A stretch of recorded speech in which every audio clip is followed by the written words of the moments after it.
you go into a waiting room, and there's 20 people sitting around the room all going for your part. These people are trying to take your money off you. They're trying to stop you paying your mortgage.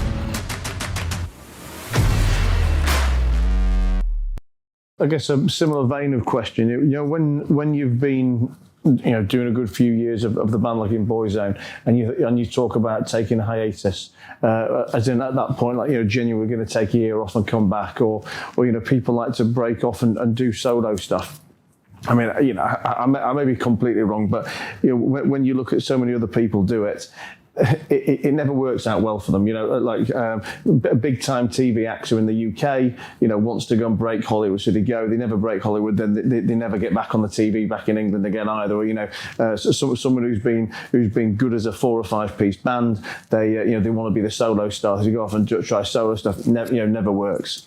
When you take that break, or when you go and try something, do you have that fear of failing and then the inability to go back to what was working out for you anyway, or are you just, let's say, single-minded on your goals, on your journey, and your career progression, and if that means that it doesn't work out and some doors have been closed and you don't care? Yeah, so that's an interesting question. I mean, I'd be guilty of that myself. When I was in Coronation Street, I didn't have huge amount of acting experience before then. A lot of amateur stuff when I was a kid, but I always loved being on stage. You learn the craft quite quick in a soap. They shoot at a very, very fast speed. They could shoot up to 10 episodes a week. And you're only given the scripts maybe 2 or 3 weeks before the shoot, but you can't learn them that ahead because you're already in a shoot. So you learn your lines the night before you shoot them, really. I mean, you read your storyline, you read your scripts, but you learn the lines off book the night before because you're shooting every day, and they don't shoot in sequence, right? So they don't shoot one episode after the other. They'll do blocks of 5. So you might do a scene from episode 5, a scene from episode 3, a scene from episode 2, and you could be working with 2 different directors on different blocks. So it's a real, you learn the job very, very quick on the job in a soap. I think it's the toughest acting gig there is.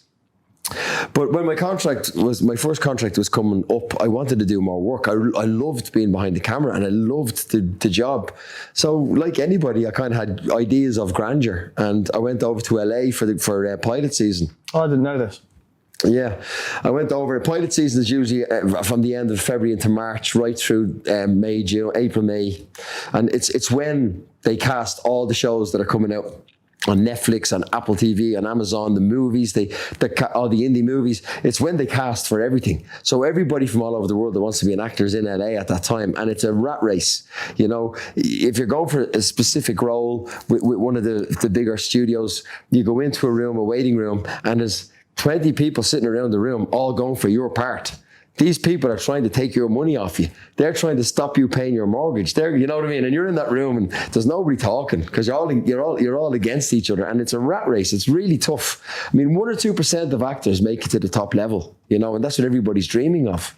So I went over anyway, and I got very close to some really big stuff. I was down to the last 2 for a show called Boardwalk Empire years ago, and I was actually told I had the gig, and they always give the gig to 2 people. And at the last minute, they decide which one is getting it. So I was contracted and everything from where I was going to be put up in New York and Chelsea, where I was going to be living, and it's life changing. It's life changing. The minimum payout, I think, on an American show, or it was at the time, was $25,000 per episode. But then you get a repeat fee of like 37% or something like that. And if there's 8 episodes and it's $25,000, $250,000, and you're doing what you love to do. How quick do they record compared to like a UK soap? UK soap is completely different. Right. This stuff, you prepare well, you prepare properly, you have time to digest the script, to understand it, to work with the director, to get your creative mind working, But like I said, like the question you asked, people that leave a band to go solo, actors leaving a soap to go on to be a movie star. I mean, it happens all the time. Some people do make it through. Mm-hmm. Most people don't. It's a tough one. It's a real tough one. I had to come home with my tail between my legs. I thought I had. We were celebrating and everything, that role. But once you get one, it's like a chain reaction. You'll just get one after the other if you're good. You'll just get one after the other. It's getting that lucky break, and your fee goes up every time on every job you get, and it can never go less. So let's say you do 2 or 3 jobs and you've gone from 25 grand an episode up to 150 grand an episode. The next job to hire you, the next studio that hires you, has to give you your minimum of what you last got paid. So you're going straight in on 150 grand an ep. Like it's really, look, you're doing it because you love the job that you do. I mean, my preference is theatre. There's no money in theatre, but I love it. I love it. You know, so getting the movies and getting the payday affords you the ability to go back and doing the theatre. But look, everybody, if you don't push yourself, and if you don't have ideas of grandeur, and if you don't take a chance, you'll never know. You know what I mean? And that's the thing. And if you don't make it, well, at least you gave it a chance. It's difficult. It's tough. You know, Ronan left Boyzone for a solo career, and he's had a relatively very successful career. I do think Ronan is a very hard worker. He's a grafter. He works hard. My God, the hours that guy works. He's driven. But I'm sure he would have loved his solo career to go further than it did, but that's because he's hungry. You know what I mean? Who wouldn't? You know, you get the likes of the success that Robbie Williams had after coming out of Take That, and that's a different. That's unique. That's unique. I mean, he played. What's the venue he played 2 nights in? 180,000 people a night. The massive place that Robbie played. Back in the UK. Yeah. I can't remember the name of it now. Nebworth. Nebworth, yeah. So, I mean, Robbie played Nebworth. That's massive, mate. He done a stadium tour.